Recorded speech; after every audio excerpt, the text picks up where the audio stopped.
Bonjour à tous et bienvenue dans cette exploration totalement dédiée à l'excellence en finition. Aujourd'hui, on va s'attaquer à une compétence absolument fondamentale pour tout futur professionnel peintre, poser du papier peint dans les règles de l'art. Parce que oui, l'art de la finition, ça ne s'improvise pas du tout.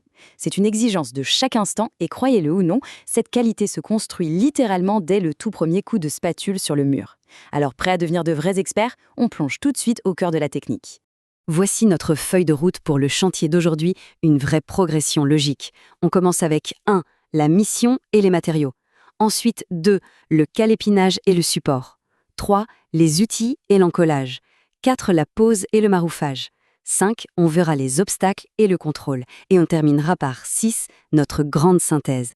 On attaque donc sans plus attendre la première partie, mission et choix des matériaux. Avant même de toucher un rouleau, quelles sont les attentes fondamentales sur un chantier? En fait, c'est un peu comme un trépied. Tout repose sur 3 piliers indissociables. D'abord, il faut préparer. Ça veut dire gérer l'implantation, lire ses plans et faire son calpinage. Ensuite, réaliser. Là, on parle d'un encollage parfaitement adapté et d'un arasement réglé au millimètre. Et enfin, contrôler. C'est l'inspection rigoureuse des moindres défauts et le maintien d'un chantier impeccable. C'est tout simplement ça, l'essence de l'attitude professionnelle qu'on attend pour l'obtention du diplôme. Maintenant, regardons d'un peu plus près notre matière première. On a le traditionnel, l'anticé ou le vinyle. Aujourd'hui, l'anticé, c'est devenu le standard incontesté sur les chantiers. Pourquoi? Eh bien, la raison est simple, il offre une stabilité dimensionnelle totale. La fibre ne bouge pas. Du coup, on peut en coller directement sur le mur, ce qui est un gain de temps absolument majeur. À côté de ça, le papier traditionnel reste très fragile une fois humide et nous oblige toujours à passer par la bonne vieille table à tapisser. Et le vinyle, lui, avec son côté lourd et lessivable, on va surtout le réserver aux pièces humides. Attention, les étiquettes sur les rouleaux, ce ne sont pas juste des petits bouts de papier sans importance. Elles dictent carrément toute notre stratégie de pose grâce à des symboles internationaux. D'un côté, on doit décoder le type de raccord, libre, droit ou sauté, et de l'autre, la mécanique des motifs va nous indiquer s'il faut poser les laits bord à bord de manière ultra classique, ou bien utiliser la technique de l'inversion des laits, c'est-à-dire une pose tête bêche.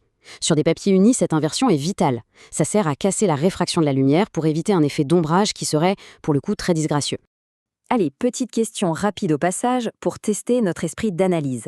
Face à un raccord sauté qui est notoirement ultra gourmand en matière, comment est-ce qu'on peut éviter un gaspillage massif de papier? Réfléchissons-y juste une seconde avant de dévoiler le secret de pro. Et voici la solution, une astuce d'une efficacité redoutable qu'on appelle la méthode des 2 rouleaux. Plutôt que de tout couper à la suite dans un seul et même rouleau et de risquer de perdre des chutes immenses juste pour aligner le motif, on va faire un décalage stratégique. On découpe tous les laits impairs dans un rouleau A et tous les laits pairs dans un rouleau B. Le résultat? L'alignement du motif sauté se fait presque automatiquement. Le temps de calcul est drastiquement réduit et le gaspillage est minimisé au strict minimum. Brillant, non? On enchaîne avec notre deuxième partie, tout aussi cruciale, préparation, calpinage et support. Le calpinage, ce sont nos calculs de chantier et ça suit des règles mathématiques immuables.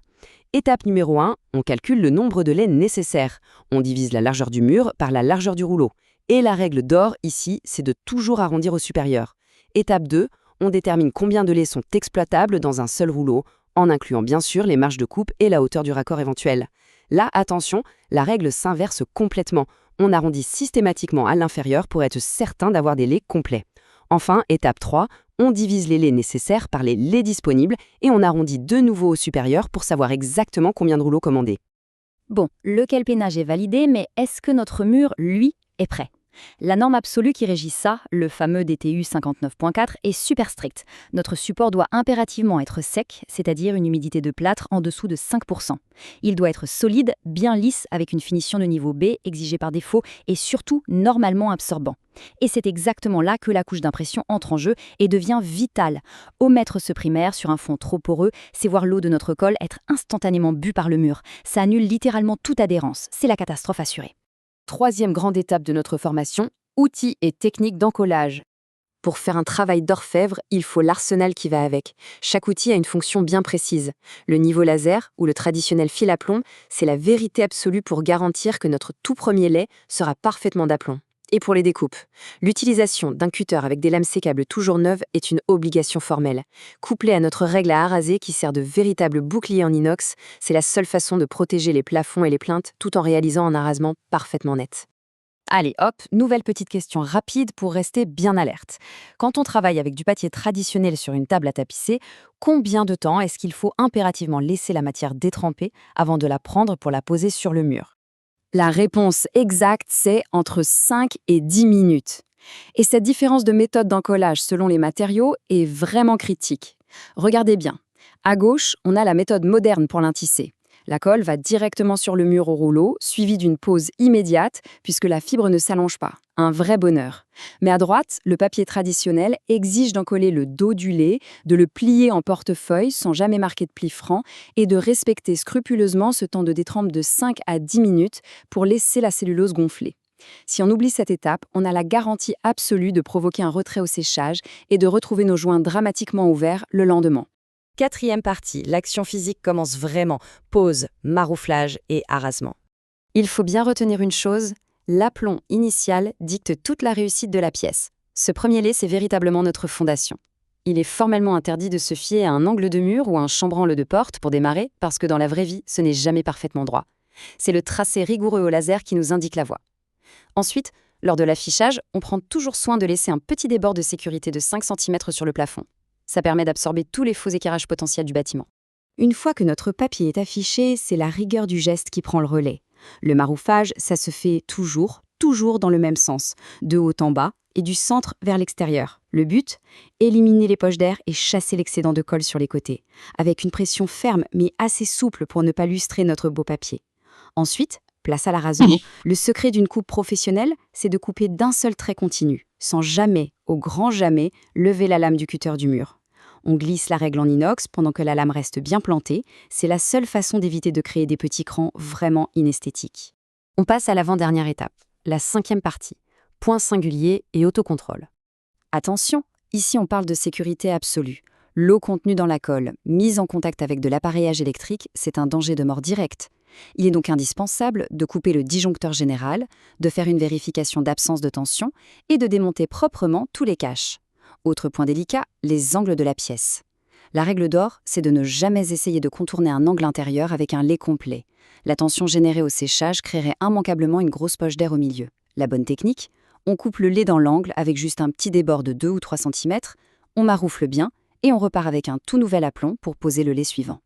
Sur un chantier, un vrai technicien, c'est aussi un bon diagnosticien qui sait lire les défauts, ce qu'on appelle les pathologies, pour pouvoir corriger le tir. Des joints qui s'ouvrent au séchage, ça c'est l'effet de retrait typique d'un temps de détrempe qui n'a pas été respecté, ou d'une pièce beaucoup trop chauffée. On voit des bulles persistantes qui ne partent pas, ça révèle un manque local de colle, ou pire, un mur sans primaire d'accrochage qui a bu toute l'eau d'un coup. Et enfin, si on aperçoit des petits défauts en relief, les fameux spectres, sous le papier, c'est la preuve implacable d'un lissage défaillant en amont ou qu'on a oublié de poncer et dégrainer le support. On arrive enfin à notre 6e et dernière partie, les piliers du compagnon. Pour conclure, voici la recette de la réussite, réunie autour des 5 grands piliers du compagnon. Un chantier absolument parfait commence toujours par l'analyse experte des étiquettes et des différents bains. Il se poursuit par un calpinage mathématique ultra précis, avec notre super astuce de l'alternance des rouleaux. Il exige ensuite une préparation implacable, dans le strict respect du DTU 59.4, pour avoir des fonds lisses, secs et bien imprimés. Vient après la maîtrise physique du geste avec ses tapelons au laser et ses tarasements quasi chirurgical. Et le tout est scellé par un véritable professionnalisme, une sécurité électrique infaillible et une bonne gestion du recyclage des déchets. Gardons bien en tête cette vérité absolue. La qualité d'une finition ne se cache jamais sous la matière, elle se construit indéniablement dès le tout premier coup de spatule. Alors, face au tout prochain mur nu qui se présentera, quelle sera la signature professionnelle laissée par notre geste technique ? Désormais, l'excellence est littéralement à portée de main. Ce document a été réalisé par le BTP CFA Picardie, site de l'Oise.